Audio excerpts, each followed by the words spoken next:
You're listening to the Thrivers Podcast, episode number 4. I'm your host, Candice Czaplak, and today we're talking all about building and scaling culture and community, crumb snatchers, starting ugly, and why we need to future-proof our business. For me, it's not really about accomplishments. It's about how many people can we help, how can we serve, and how can I use the gifts that I was given to bring people together. So if I'm not utilizing my gifts, I feel like I'm wasting my space and time. So how do you create a great culture within a group? How do we build great community, and how do we grow and scale that community and great group culture? These questions are answered today, along with what the heck are crumb snatchers and how we deal with them, and some great future trends in AI and how we can future-proof our business. Hang around because there's tons of great nuggets from a great business builder, so stay tuned.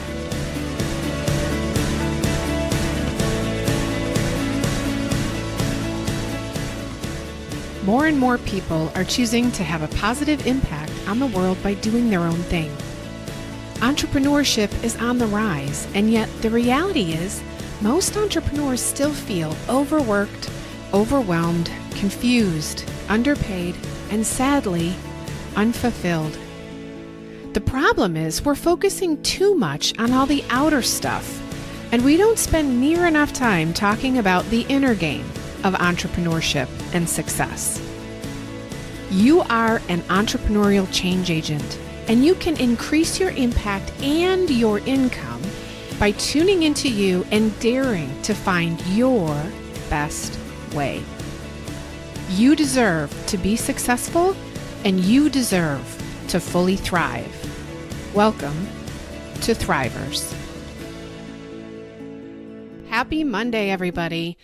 In the U.S., it's Thanksgiving week this week, so for all of you listening that celebrate, happy Thanksgiving. I hope you have a wonderful time this week filled with all of the things that you love and enjoy and all of the people that you hold most dear, creating great memories and fully thriving this Thanksgiving. My guest today is Chris Krimitsos. Chris is a change maker, motivator, catalyst for change, and an inspiration. He's passionate about being a difference maker. He's a speaker, a business leader, and a source for growth, empowering people towards better opportunities for succeeding in business in this 21st century. Since founding the Tampa Bay Business Owners in 2008, Chris has led thousands of successful events. 5 years ago, he leveraged that regional success he had created with TBBO and created the national event Podfest Multimedia Expo, which he grew to over 500 attendees in just 3 short years. He's expecting to double that this year to over 1,000. Beyond Tampa Bay Business Owners and Podfest, Chris is also a filmmaker and producer, successfully birthing The Messengers, a podcast documentary, last year, which has obtained worldwide distribution and theatrical screenings. And he's now working on a new book he hopes to release by Podfest in early March of 2019.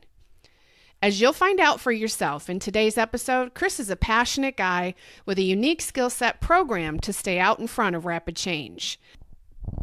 From community building, family, and tips for scaling, to crumb snatchers, the AI voice revolution, blockchain, and how to future-proof your business, tons of valuable nuggets from this business influencer today. So let's get on with the show. Prepare to thrive.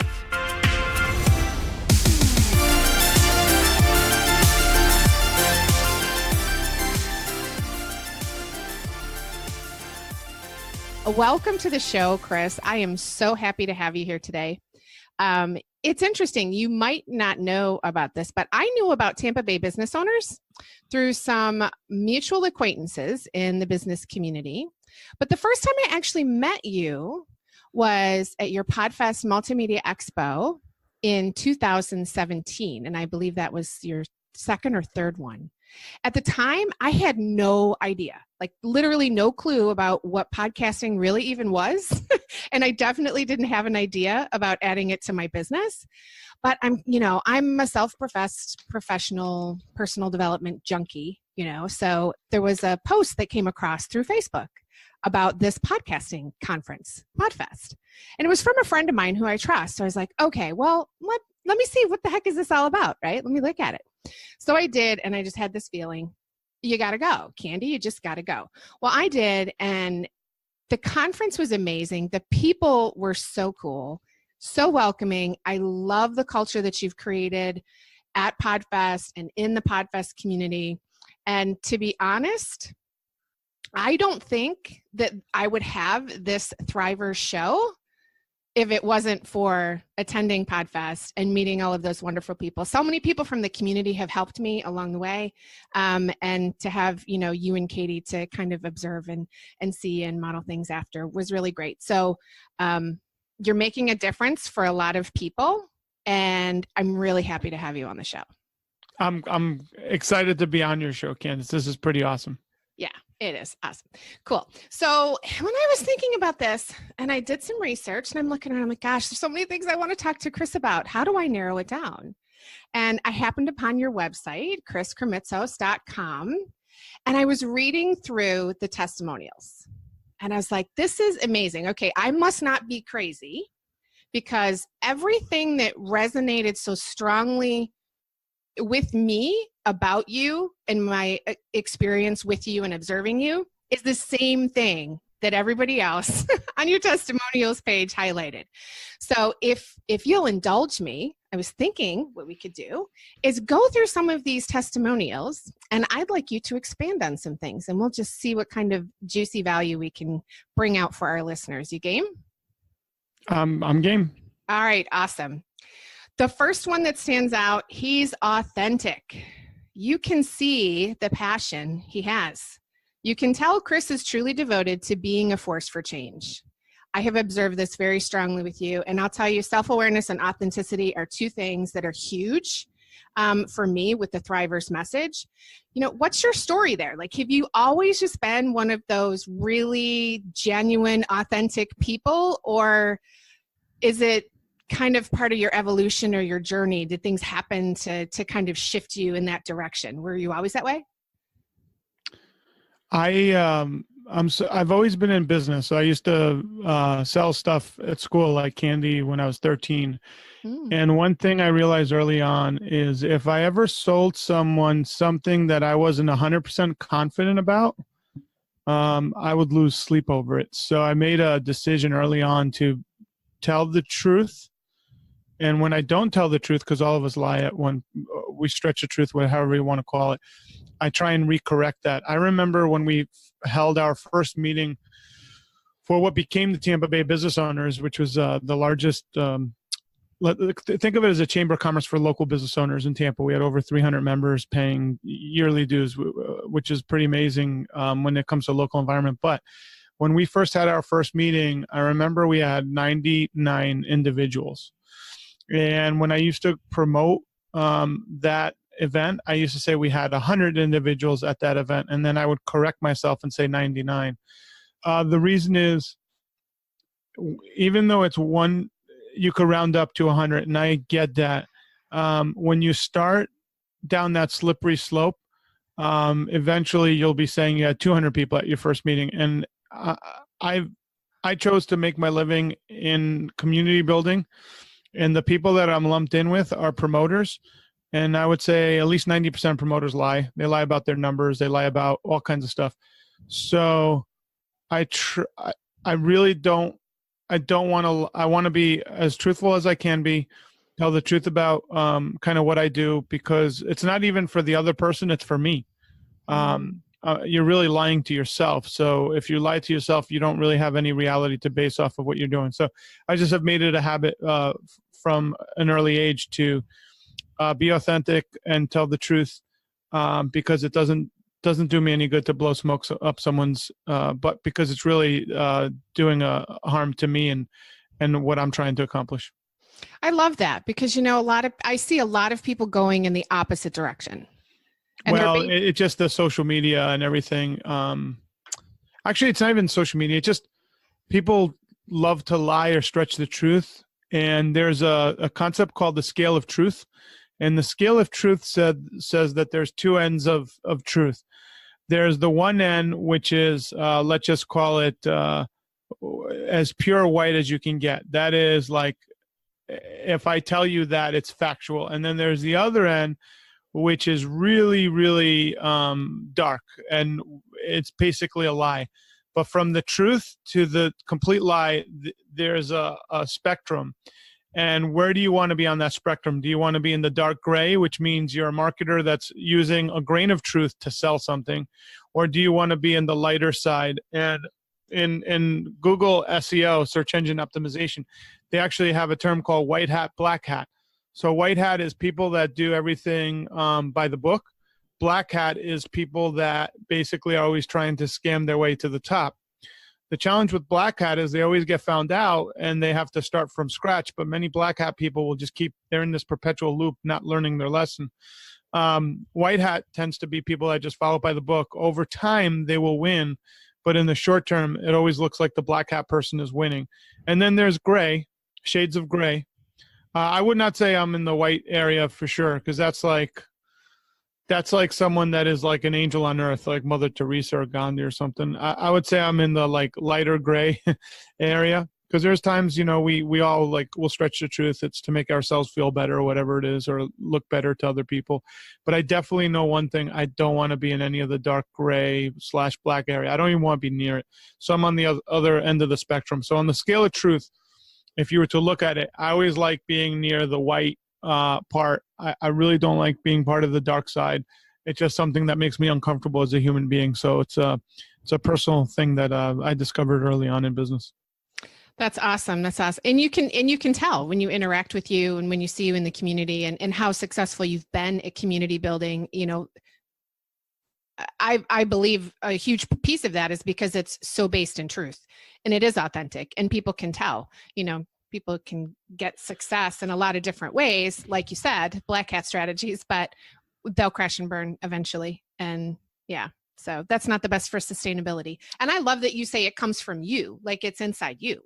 It's a like visceral feeling. You don't feel good if you're not being authentic. And I've had 1 or 2 sleepless nights, and honestly, when you look back on it, it wasn't a big deal, but it was a big deal to me. Mm-hmm. So I'm very uncomfortable in certain, on that scale of truth, I'm very uncomfortable in certain areas. I like just being as straight up as I can be. I could sleep at night, makes me feel good.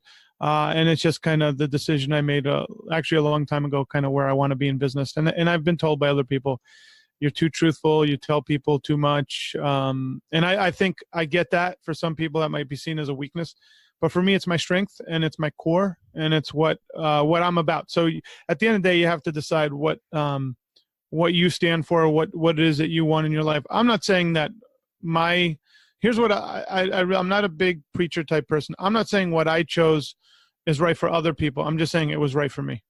I love that. I love that. And more people should hear that. I'm not saying it's right for everyone else, but I'm saying it's right for me. And that's awesome. So another one, he knows how to engage the crowd, create excitement, and pour out passion on the subject he's speaking about. He listens to the needs of the audience and always manages to go beyond the surface to create real value. Now, I love how this person picks up on the fact that not only do you listen to the needs of people, and that's clear in the communities that you've built and the experience that people get when they're at something such as Podfest with you. How do we do that? How do we go beyond that surface listening? So for everyone listening, how do we get beyond that surface listening and really get to the deeper issue? And why is it so important? So yeah, when a lot of times people see me promote things and they'll ask me, can you promote my event? And I'll say, well, it's almost like to ask a promoter that, it's almost like saying, can you take all your gifts and your talents and do it for me? Which I get, but that's not what most people, if you're doing your thing. So I always look at what the audience needs, and I always will talk to individuals. The challenge is a lot of people really don't know what they want. So you have to like listen in between what they're saying and understand kind of what they really need. So, podcasting, business stuff, when we were doing events, I've done over 2,000 events, and I have always filled the room. And it's because I listened to what the audience needed and what they thought they wanted. So how do you listen? Honestly, just being accessible. I know it sounds crazy, but most people are not accessible. And I've noticed this. A lot of people have, what do you call it? Gatekeepers. I've had gatekeepers. I mean, Rhonda was with me for 10 years, but she was a valuable gatekeeper because she would tell me, hey, Chris, here's the feedback of what people are telling me. And we would have conversations about it. So I remember once early on with Podfest, which is made to help podcasters, we attract a lot of beginners. And Rhonda told me one day, she goes, the number one question I'm getting asked by everybody is, what does a setup look like? So we literally created, we asked 10 of our podcasters to send us their setup and what they use. And then we made a guide. Here's what a setup looks like. Well, one, it served the question that Rhonda was getting, but two, it became a huge lead-in for people to give us their email, and they would get this startup guide, or it was in our newsletter. So it's you just have to have conversations with people and actually care. That's not really hard, believe it or not.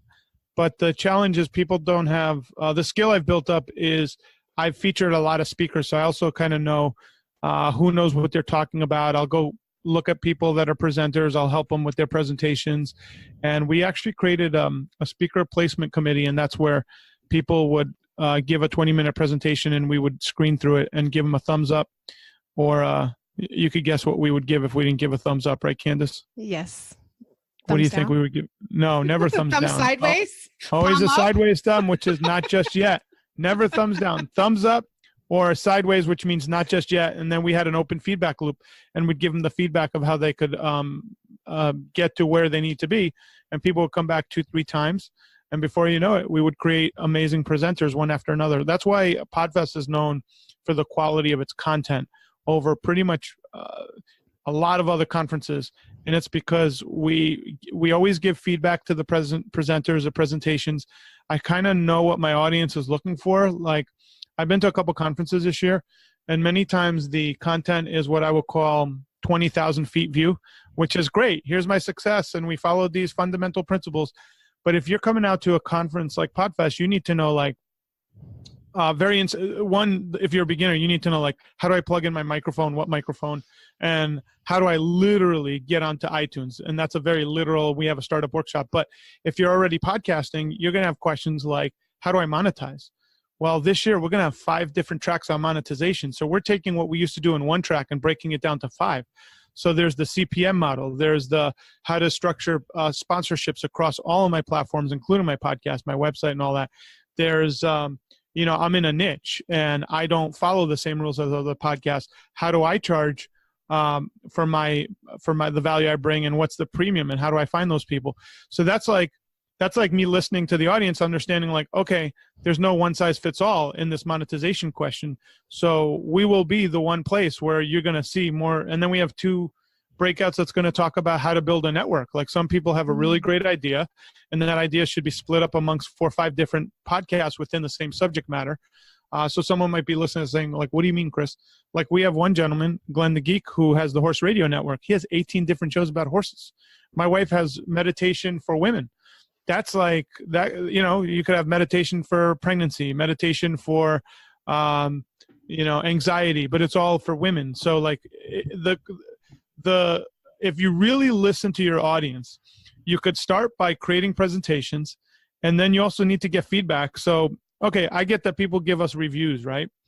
But what I do is, Candice, you're someone that's been at Podfest now 2 years going on 3. So I might ask you, because I might trust your feedback. Okay, I might ask you, Candice, tell me what you really enjoyed. And you'll come back and tell me, hey, Chris, here's what I enjoyed. Here's someone that I don't think was up to par. Here's what they needed. And I'll have about 20 or 30 people that I trust that give me really specific feedback on top of what I get on the feedback forms. And then there's times that you really shouldn't listen to feedback, but that you have to be willing to take the feedback. So, for instance, last year, you know this better than anyone, but Podfest is a very unusual event in that we close it out with a gratitude ceremony. I don't know too many events that do that. Mm-hmm. The closing keynote is the audience. Well, I had 2 guys that gave feedback that it was a waste of their time. Now, here's the thing.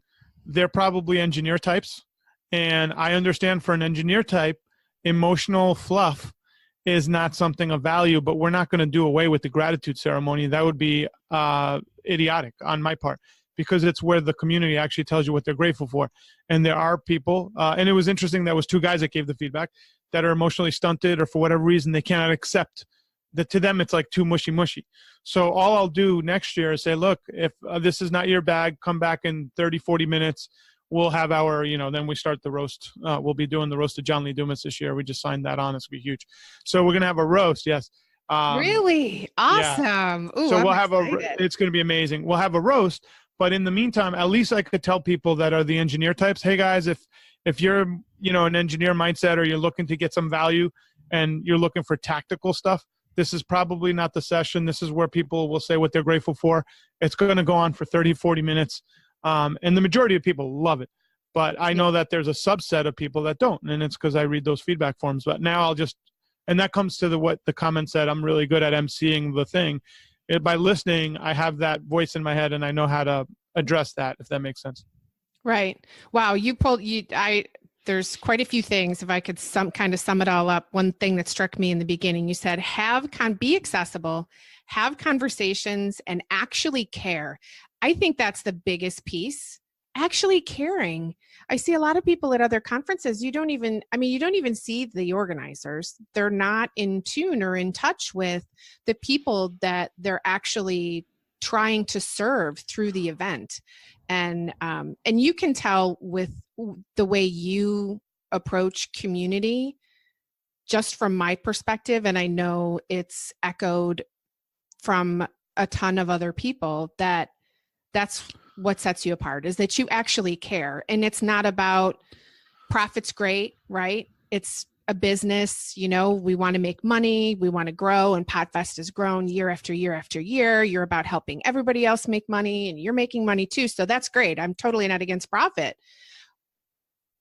But you never seem to let that profit get in the way of who you serve. You realize that your impact, that the impact that you make and the value that you bring to people is directly relational to the profit or the income that you might receive. And you don't lose sight of that. You lead with it, and it's great. So for anyone listening, lead with that.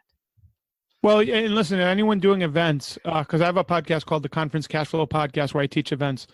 Anyone doing events, you have to understand something. Like, I have a little 3-year-old now, but even before I had the child, I probably understand even more now. But if someone leaves their home, leaves their kids, leaves their spouse, leaves whoever, and they come to your conference, and they're going to spend, let's say the conference is 3 days. It's probably going to take them 4 to 5 days, including travel. They're spending their precious time with you. If you don't honor that by actually caring, then you shouldn't even be in that side of the business, because that's a really precious gift that someone's giving you their time. And in the day and age that we live, people are really, really, really evaluating their time more than they ever have. So for me, I look at that as an honor, as someone entrusted me with their treasured time. And I do my best to now my job is to scale that philosophy out to my team and to people like you, Candice, who are the core, what I would call the core pillars of the community, because they're going to interact with you before they're going to interact with me at this point as we get bigger. Mm-hmm. And they need to feel it from you, from all the different members that have been there years, and kind of welcome them as part of the family, the community. And that's really important. Mm-hmm. Well, and I applaud you for doing that. And that's not easy. That's one of the challenges with scaling anything, right? Is how can we take, when it's small and it's our baby and it's just ours, and our hands, and our minds and our hearts are just deep into every little minuscule facet of this thing that we're creating. And then as it gets bigger and bigger and bigger, so what advice might you give to someone about that, about scaling? So how do you've managed to create these amazing cultures within these communities. What are you really focusing on to be able to scale that? Or like, what challenges have you come across? How might you benefit the listeners that might be going through the similar challenges in scaling that culture? So in every business model, you have to make sure you're bringing in money. And what I mean by that is, for instance, like Podfest, we have 3-tier tickets. So we have inner circle, that's $1,500. We have VIP, that's like $400 or $500, and then we have general admission, which is only $250. We'll go up to maybe $300 as we get closer, probably $350 by the end of it. But the general admission, you don't really make money on that. I know that sounds like amazing to people, but the contracts that you sign for some of these hotels, especially our size, you're investing $100,000 before the event even happens. And that's just with the hotel. That doesn't include your marketing, your team costs. So you're talking about multiple six figures to put on an event of our size. Your audiovisual bill could be $75,000 to $80,000 alone. So those are just two expenses off the top of my head. So you have to have tiered structure. So the VIP and the inner circle will offset what you lose with the general admission. And then you have to have your marketing game in place. And then last year we created the Elevate community, which was a mastermind member-driven community, and that was $5,000 a person. So you should have some kind of upsell of value that you think would be a benefit to a small percentage of your group. And that's kind of, you have to be firing on all cylinders. And then we have exhibitors that pay for booths. So, businesses, you want to be firing on all cylinders for a couple of reasons. One, if one cylinder breaks, the others will make up for that, right? So it might eat away your profit, but you still won't lose money. Two, you also need to hire some of the best people. I'm a big proponent of paying a premium for good people. So for event planning, I could go cheap and find some local event planner, or I could find premium event planners, and that's what we've done. We've made sure to find really great premium event planners because it makes a huge difference in the overall event. The challenge I've had, honestly, Candice, is I'm so good at event planning. For me to find a really great event planner, they have to be like top 1% because I've done 2,000 events. So I've learned that some people will crow about an event planner, and it's because their perspective is they might do one event a year. I've done 2,000 now. So I see details that most people don't just because of the habit of doing so many in such a short period of time in 10 years. So, yeah, long story short, those are the fundamentals. I would say hire great people. And if it's a small premium, usually it's a small premium difference to get the better level person. I would invest in that small premium because long-term it's going to have a profound effect on your business. And most business owners, this is a fun fact, but most business owners quit or lose their passion not because of the concept of their business. It's because of them dealing with their employees and having internal conflict with their employees. And sometimes it's because the business owners are perfectionists. They can't let go. Other times is they're dealing with subpar employees that are tiring them out. And a lot of times that's what someone will tap out too early because their employees they allowed their employees to run them down. And it's because they were not picking from the best because they were not paying them enough. And then there's the conundrum of, I don't have enough money to pay for the best. Well, that's why you want to maximize all your revenue streams, and that'll help you actually get the people that are better. Yeah. So, and lead with that, right? Lead with the revenue. It's not about, I can only afford X, Y, or Z, but flip the conversation and make it, what do I need to do? What needs to happen so that I can afford this or can cover this cost, right? I'm sure that's part of where you came up with the whole $5,000 Elevate program. Yeah, absolutely. And your job as a business owner is to remove all obstacles away from your employees. So you never want to let them know any kind of burdens you're going through in general, because their job is to perform for you. And if you could remove all obstacles so they could perform, your company will grow. Yeah, absolutely. And most oftentimes that obstacle is yourself, isn't it? Yeah, most business owners, right? In some way, shape, or fashion, it's you that's generally getting in their way, or something that you're doing to get in their way. Dean Akers, my favorite speaker of all time, he has this $5 solution that he gives out to crowds, and it's literally a mirror. And when you open it up, it's a mirror, and he goes, "That's your problem, and solve it." So it's one of the greatest things I've ever seen. Oh, wow. Oh, I love that. The crowd has no idea until they open it up. They all start chuckling. Yeah. So now that's kind of like the practical side, the tactical side. As you're looking to, as you're growing and expanding and evolving, and it's getting bigger and better every single year. What are you doing to protect that culture as you scale? So is there some advice you can give people in that regard? Because as you get bigger and bigger and bigger, the less you're in touch with that whole piece of things. So is that, again, just the right people, or is there something else you can actually, like I said it earlier, so Candice, you are the culture now, and so are the other people that have attended for the last 2 or 3 years. We have people that have attended from the very first year. Next year is our 5th year anniversary.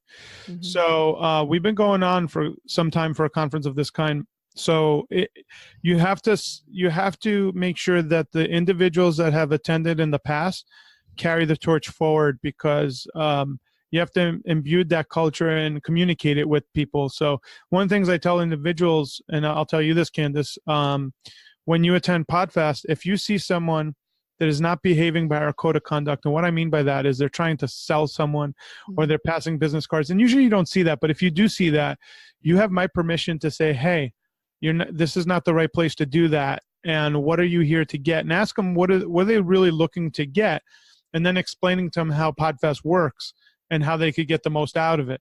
Now, if they don't listen, obviously I'll find out about it eventually, but the job of the people that are part of the culture now for the last couple of years is to kind of educate the others that are brand new and make them feel at home and say, hey, let me come hang out with me. Let me introduce you a couple of people. Let me show you how this works. And what'll happen is two things. The people that come in to take, they always come in every conference. I call them crumb snatchers. They come in to steal a crumb and leave. So the crumb snatchers are always there. But what happens, Candice, if the culture is solidified within a group, the crumb snatchers leave because they realize they can't take crumbs out because Candice is watching out for Katie. Katie's watching out for Candice. Mm-hmm. And what happens is the culture itself repels the crumb snatchers because we've built a really tight nucleus. And I always tell people, I've seen this at my other events. We had one guy, this is a really interesting thing. We have a local meeting here in Tampa called the Florida Podcast Association. So at the Florida Podcasters Association, we get 40 to 50 people every month ongoing show up. This one guy came in and he wanted to sell the whole group. So he was definitely a crumb snatcher. So he went in the room and he could feel that we were unified. Don't ask me how, but crumb snatchers know, they're very intuitive. So he actually sat outside the room the whole time we were doing the meeting. And he talked with Ron. Then he didn't feel comfortable coming inside the room. He never came back. So that's what I mean, no one said anything to him. No one said anything. He could feel the energy was locked in and that he wasn't going to get anything out of our room. So it's interesting to watch energy. Energy is a very powerful thing when it's solidified and has a tight nucleus. I love the fact that I love the fact that you brought up energy, because a lot of people I don't think people pay enough attention to that. We're responsible for the energy that we put out. Have you read the book Energy Bus?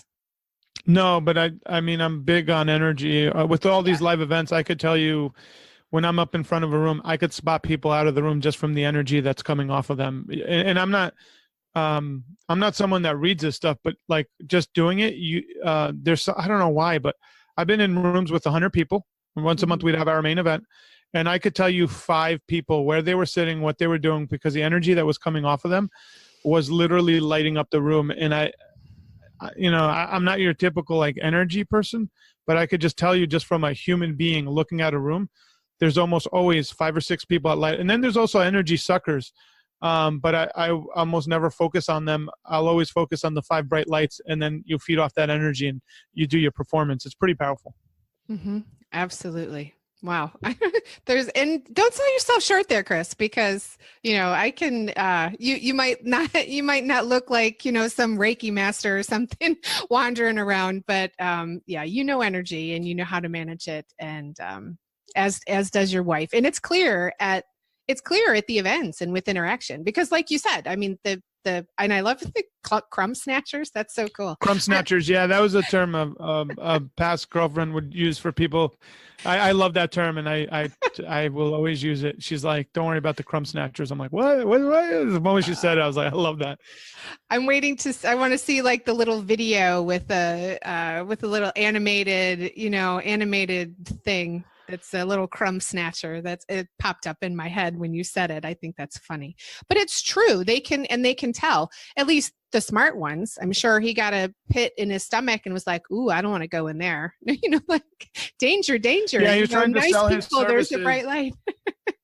Yeah. Well, no, literally he went in the room and he felt that. He's like, oof, so I'll stay out here. And his plan was to pitch people as they were leaving, but he knew that it wasn't. He stepped in the room and realized like, yeah, this is not going to work for me. And he stayed the whole meeting, but he left without any crumbs because that's what he was looking to get. Wow, man. Goodness gracious. Well, it's good that you attract the right ones. And I'm glad that you're tuned into the bright lights, because a lot of people can tend to get sucked into those energy vampire vortexes of negativity, right? And that was the basis of me starting my events when I moved to Florida from New York, going on now 14 years. I realized that in New York, my family, they're all great people, but they all were like limited in their beliefs. So I made a concerted effort to build a community that was not limited in their belief systems. And that's how Tampa Bay Business Owners started. So I've been cocooned by dreamers for the last 14 years. So when you're cocooned by that energy, there's nothing you can't do, because everybody's coming together, telling each other that anything you want to do is possible. So that's kind of, that was the basis for creating my community, was to have, we always used to say, people with positive mental attitude, ability for growth personally, professionally, and with integrity in how they carry out their actions. And that's all we were looking for. And that was our key qualifications. Obviously, you had to be a business owner, but those were the 3 characteristics we would look for. Right. Well, that's awesome. And you've had the contrast. So for those of you that, like me, perhaps, that have just met you recently in that recent history, right? Like, I don't go back to your New York days. But good for people to know that you can recognize the light and what the good is, because you've had the contrast of what it is not. Oh, yeah. Living in New York, man, my cousins used to tell me everything I would do, they'd tell me that's impossible. And you get tired after a while hearing that from people. Like, you can't do that, or that's impossible. Why are you doing that? It's like, I don't even want to hear it. And honestly, when I tell people what I do, like, I know you know what I do, but imagine me trying to explain to someone in New York, I run an event called Podfest, and that's how I make my living. It doesn't even register as like something that's possible. Yeah. Yeah. And you're doing a great job with it. You really are. And Podfest is open to all people and whoever has a voice. That's why I like Podfest. I deal with creatives, and now I get to impact the influencer, and that impacts millions of people. So I'm excited about that opportunity. And that's why I had to have you on Thrivers, because that's what we're all about. It's entrepreneurs, inspired entrepreneurs that are here to not only create and live the life that they truly desire, but to do that by having a positive impact on other people.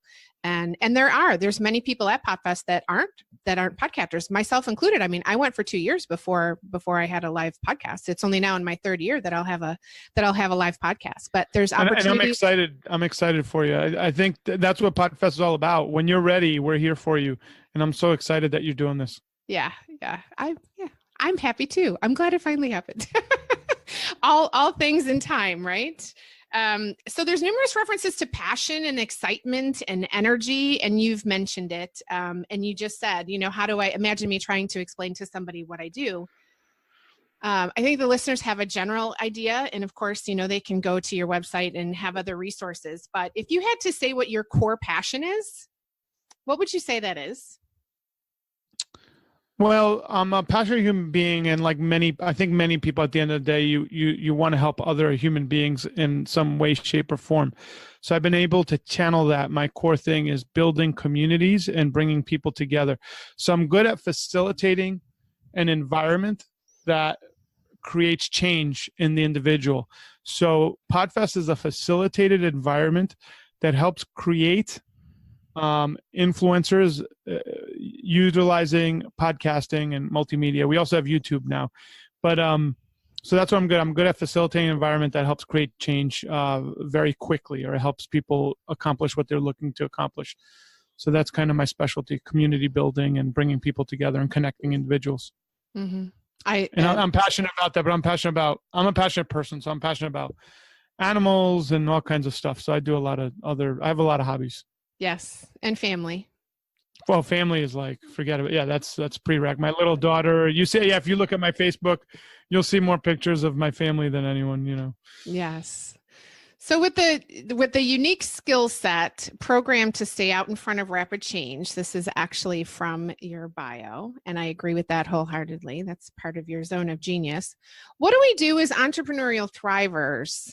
What do we need to be paying attention to or doing now to kind of future-proof our business, to stay relevant and ahead of the curve so we can continue to influence in this new economy? So what do we need to do there? What do we need to focus on? Yeah, so a lot of people don't know this about me, but I guess you would call it a futurist, but someone that's always amazed by the future. So I'll share with you a couple of things around the corner. One, you should get into either some kind of new media platform. I don't know what that is. It could be as simple as blogging, podcasting, YouTube, something. Instagram, those are really hot right now. But in the near future, I want you to imagine, like with Alexa and Google, they have these voice activated platforms.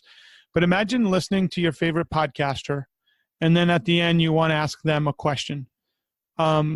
This artificial intelligence will already have, so Candice, for instance, it will learn from everything that you've said throughout your podcast. It will read anything you've ever written, and I will be able to have a conversation with your voice through your voice activated bot. So I'll be able to actually interact with you without you having to be there. And this is already out there. So I know it sounds futuristic, but it's all being experimented right now. So what'll happen is, and I don't get too much into this because it scares people, but so what happens is I want to have a conversation with Candice. Candice, if you are a huge celebrity in your niche, I'll probably have to pay for your access to your bot. So I'll be paying consulting to your bot. If you're not, you're probably going to have a freemium model, and then you'll upsell me to, you won't need to upsell me, but if I want to talk to the real thing, I'll then have to book time to talk to you personally, but I'll be able to talk to your bot. Right now, Google already has a program that reads, let's say John Maxwell will read all 100 of his books, and I could have conversations with the AI about Maxwell's position and take on any one of his topics. So that's one thing that's going to happen on the voice revolution. I mean, there's a lot of other stuff, but it's going to, people get scared. I don't know why. It is what it is. But, it's AI is going to be able to conversate with us like a real person. It'll sound like us too. So it's not going to be like a robot. It already sounds like us, but it'll sound to your personalized voice. Wow. So we're in this exponential swing. So that's just one of the many. I'm in the partner of mine, Steve Tingiris. He's one of the top futurists in the world. He's the top Alexa developer, one of the first, started the first YouTube channel about it. He and I are writing a book about future-proofing your business. And the philosophy is this. When there was a company back in the day in the early 1900s that they were the top axe, they were the top lumberjacks, and they would sharpen their axe. They would have R&D researching how to make better axes. And they were, I mean, no one could beat these guys. They were just phenomenal at what they were doing. But the R&D on making a better axe will not win because at the same time, someone created a chainsaw. And even though they weren't as well organized, even though they were not as well invested as the axe cutting group, the gentleman that created the chainsaw basically overtook all the market share from one year to the next. So we're in this revolution of technology in that you could be right now the best in your field, the best at what you do, but you're not looking over the horizon of what's coming out. And that person could come out tomorrow and literally overtake your entire market share. So what I would tell any entrepreneur, business owner, is you should be paranoid about the future. You should be researching what's going on. If you're a podcaster, your podcast should be on Alexa and Google Mini. You have time. I mean, we have like a year before it really gets really popular. Right now, it's just everybody's feeling it out. But if you're not pursuing these things or asking the right questions, if you don't have what do they call it, a daily news briefing of some sort or looking into it, you're going to miss the boat. And that's what's happening right now. We're living in a very quick reality, and things are happening. So the way we type with our thumbs on our computer is a very slow modality. The way we're going to be interacting with computers pretty soon is going to be the way we talk to Google Mini Alexa. We're going to be talking to it. Right now, it's not as robust as it's going to be a year from now. So people are like, oh, it's so old, it's so slow, it doesn't work. Wait a year from now when what's going to happen is you're not going to be talking to your voice-activated bot. It's going to be talking to you. So when you get up, you have to imagine Alexa will say, hey, good morning, Candice. Would you like me to start up your breakfast? It'll be connected to the AI smart devices, your toaster, anything in your kitchen. So it's going to ask you, what do you want for breakfast? Or, hey, Candice, would you like me to put on that meditation you listened to last night to wake up this morning? There's a new one that Chris Krimitsos just launched, which is how to wake up, beautiful and sunny this morning. Whatever it is, that's the world we're going to be living in. So the technology is going to be talking to us and prompting us before we ever prompt it. Yeah. So be in the game, right? Like be in the game. I've done 2 artificial intelligence summits already in Tampa. Candice, if you're around, you see me promoting it, you got to come out to these things, because I've already done 2 summits in Florida, like in San Francisco. They've been doing it forever.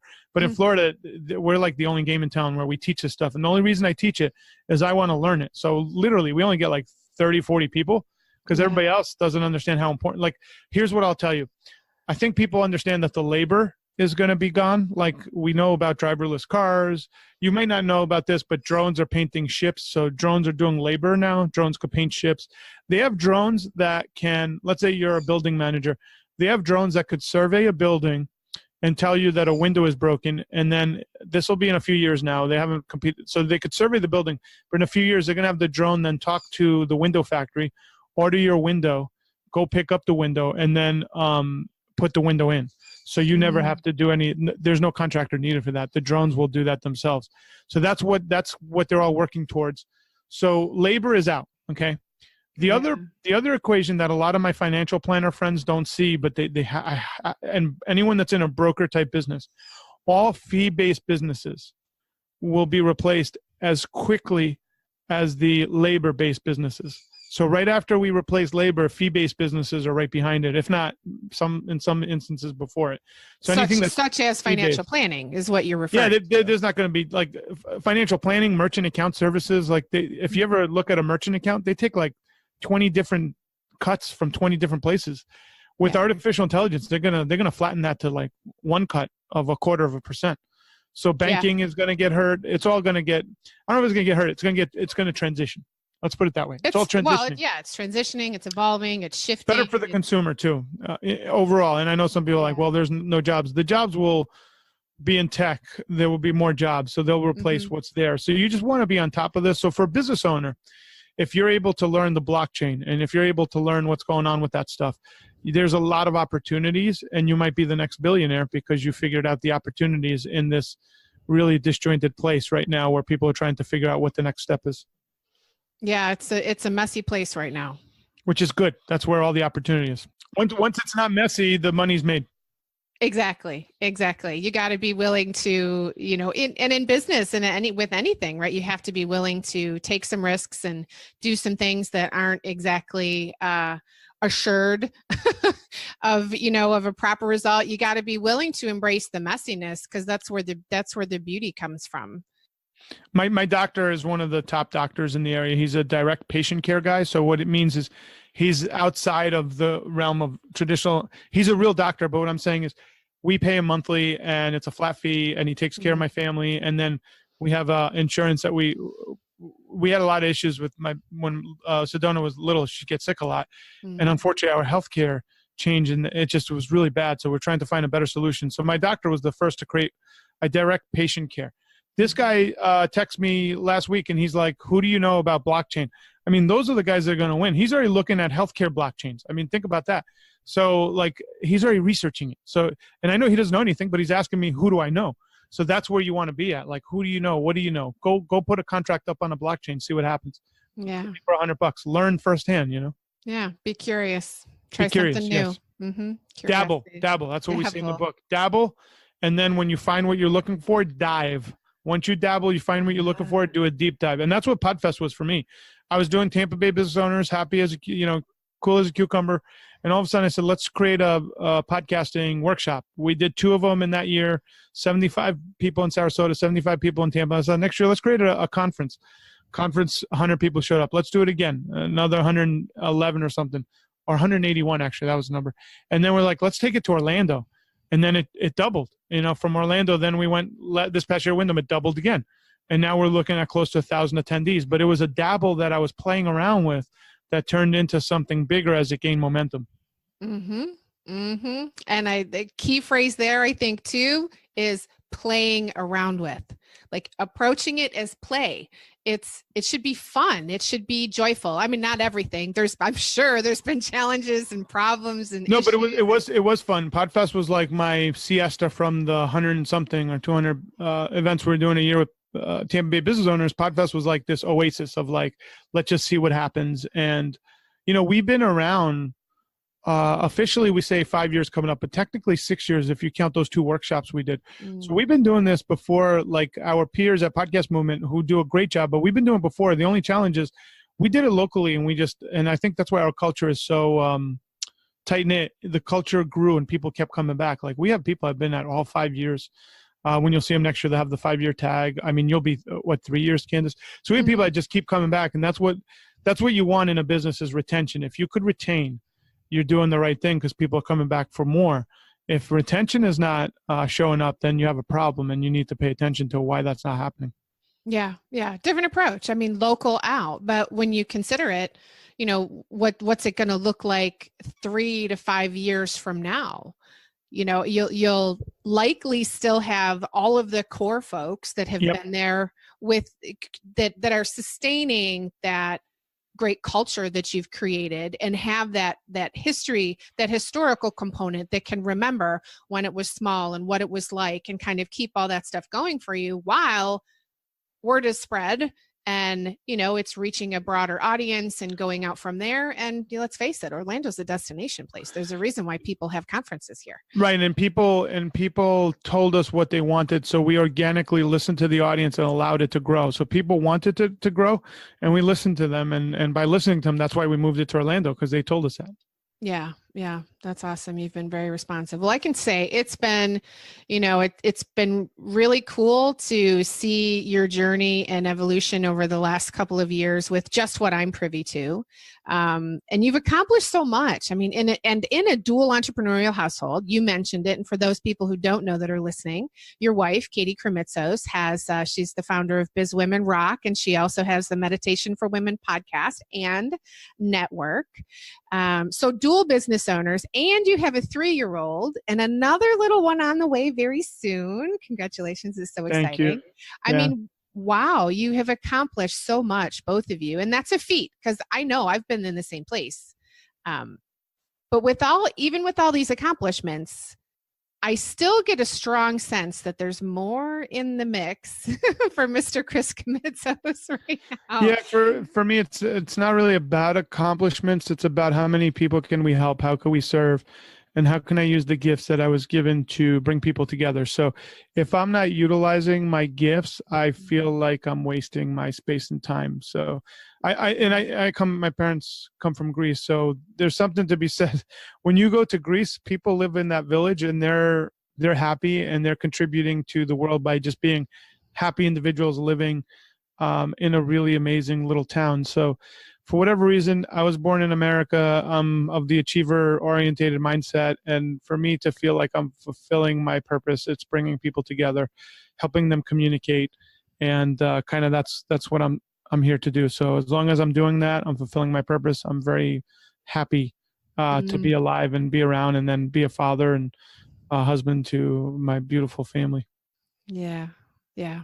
So you have the book that's coming. That's new on the horizon. Future Proofing Your Business is the working title. I'm hoping to have a launch by Podfest. It's a really good book, and my partner's business is called Dabble Lab. So it talks about how you dabble, when do you dive, and we talk about the artificial intelligence revolution. But instead of giving you cliff notes of what's going on, it's really here's what you need to do. If you're not interested, stop reading the book at this point, because we're going to go into deep dive what's going on, what you need to research, what you need to get done, because we figure that'll serve people better, like telling them what they need to look into, what they need to do. Because this voice-activated revolution, it's already started, and it's going to get a lot crazier. If you have any of those voice-activated things in your house, start talking to them and see. They're getting better and better. We probably need a better one.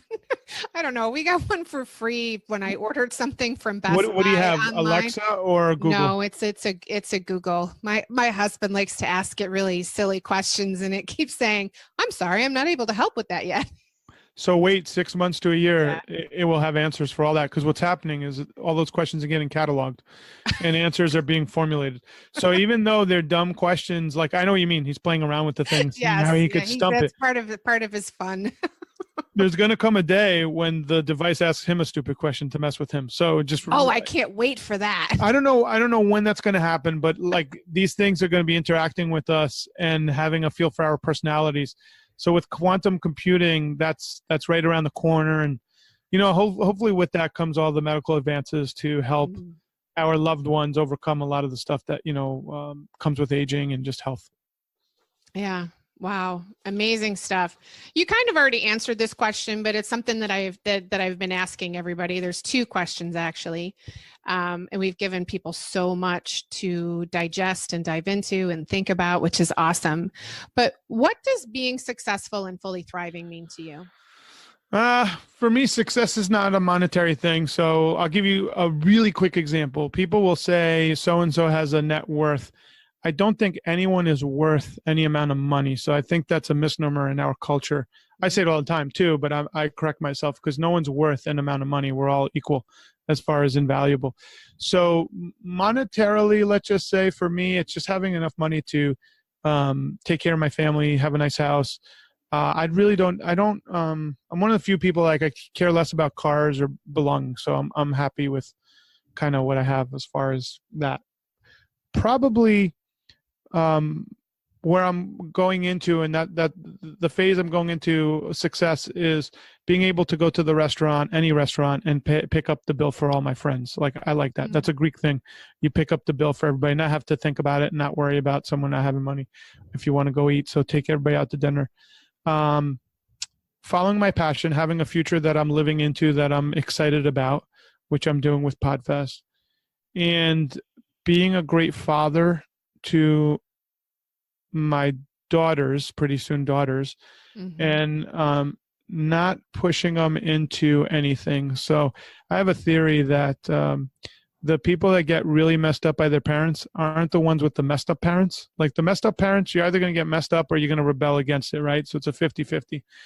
The people that really get messed up are from parents that truly love them, and then you love your parents so much, and then they steer you into a direction because of that love. You're blinded by it, and then 30, 40 years later, you're like, I didn't want to live that life, but you got blinded because your parents loved you so much.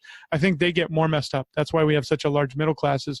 Your parents, out of safety, wanted you to be some kind of profession or whatever, however they steered you. And it happens all the time. I see it all the time. And you don't even realize it's happening because it's done with love. If your parents are like messed up, like you pretty much know that they're messed up eventually, and then you'll have to overcome it one way or another. So you could coin flip that person.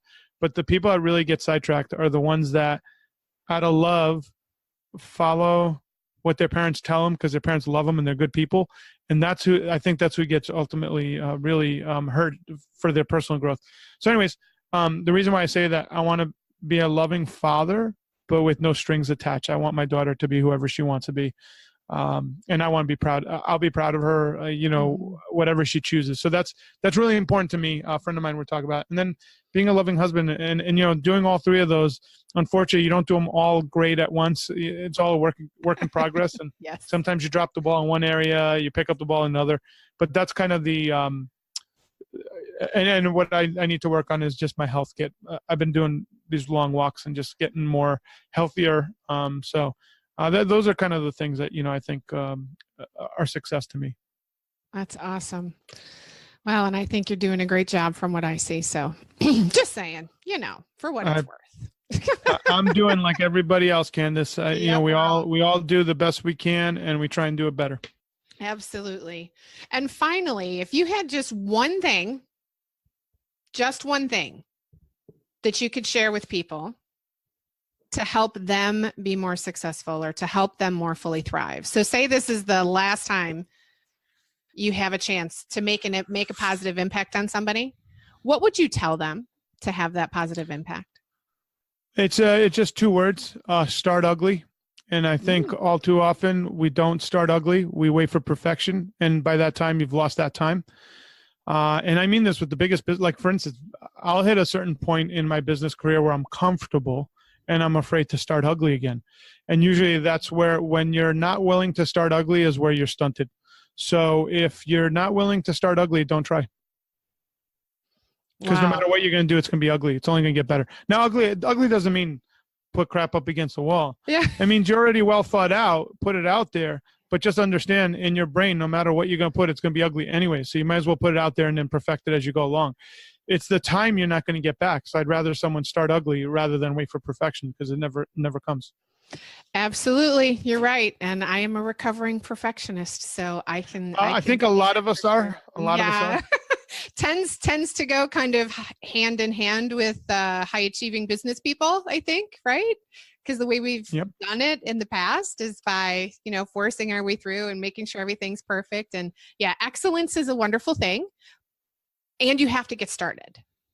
So everything's a draft is kind of the approach I've taken to that, or tried to adopt. I'm not perfect at it. I'm still learning every day and working through it every day. But my goal today is to, with myself and with whatever I'm doing at the time, whatever project I'm working on, whatever conversation I'm having with somebody, this podcast episode, it's to be as good as I can be in the moment and be better than I was yesterday.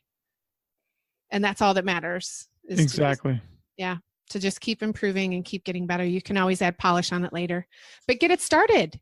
Because, if someone's listening and they're sitting on the fence and, look at this, everything that you've been able to accomplish and all that with your family and, multiple businesses within the same household. And I know you and Katie used to work together on top of that, prior.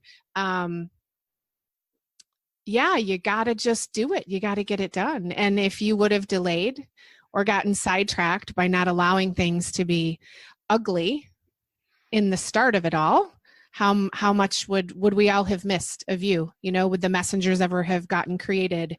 Would Podfest ever exist? Would you be writing this book? You asked that question. I ask, what could I have accomplished if I didn't hold back on certain things and started ugly?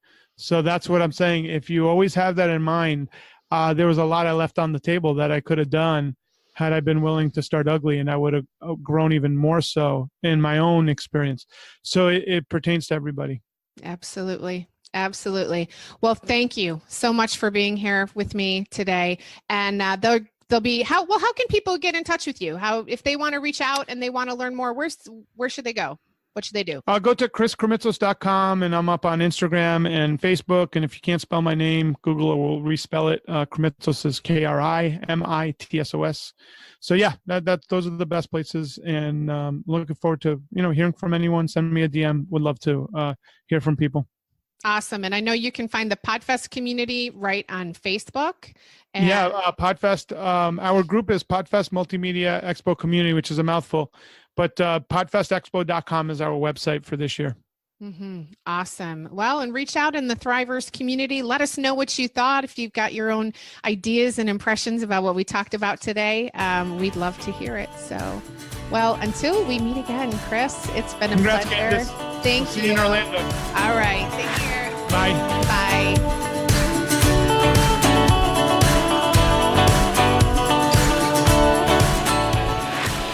Thank you so much for tuning in for today's episode. I'm excited to report that the Thrivers signature program is launching soon. It's all about diving into your personal genius and figuring out what it is that makes you special, what it is that makes you tick. How are you wired? What are your preferences? So that we can then begin to build the business and life of our dreams by tuning in to our strengths and leveraging our own unique personal genius for better success, and so we can more fully thrive and have a bigger impact on the lives of other people. I invite you to go to program.thrivers.com, that's Thrivers with a Z, and sign up. Get on the early bird wait list, and you'll be notified as soon as everything becomes available. I look forward to seeing you there. And in the meantime, do be sure to join us over in the Thrivers Facebook community. I'd love for you to share your thoughts and your comments with us there. Have a phenomenal Thanksgiving week, everyone. Until next time, thrive.